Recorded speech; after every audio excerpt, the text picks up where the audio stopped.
তেওঁলোকে অৰুণোদয় পাব আৰু আপোনালোকে মনত দুখ কৰিব নালাগে। যেতিয়া অৰুণোদয়টো পাব মই একেলগে ৯,০০০টো তাতে সোমাই দিম। তেতিয়া আৰু দুখ নাথাকিব যে আমি মাহৰটোতো পামেই,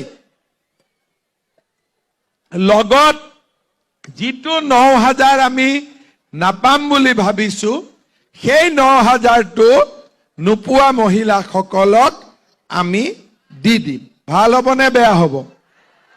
ভাল হ'ব।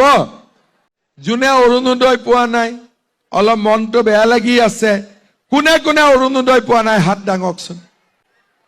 ঠিক আছে, মই কৈছিলো বহুত বেছি নহয়।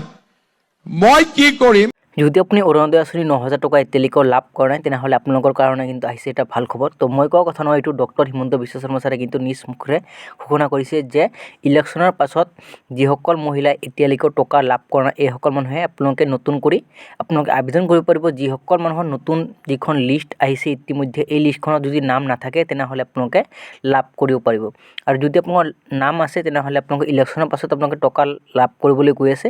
তো ডক্টৰ হিমন্ত বিশ্ব শৰ্মা ছাৰে কি কৈছে সেইটো আপোনালোকে ভাল কৰি মন কৰিব। আমাৰ দীপক ডাঙৰীয়া ইলেকশ্যন জিকি লওক। অসমত এতিয়া আমি ৪০ লাখ মহিলাক আমি অৰুণোদয় দি আছো।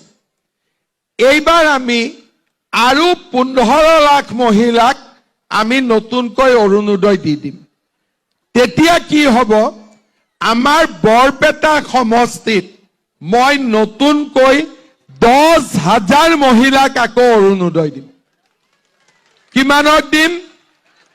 তাৰমানে আজি যিসকলে অৰুণোদয় পোৱা নাই তেওঁলোকে অৰুণোদয় পাব আৰু আপোনালোকে মনত দুখ কৰিব নালাগে। যেতিয়া অৰুণোদয়টো পাব মই একেলগে ৯,০০০টো তাতে সোমাই দিম। তেতিয়া আৰু দুখ নাথাকিব যে আমি মাহৰটোতো পামেই,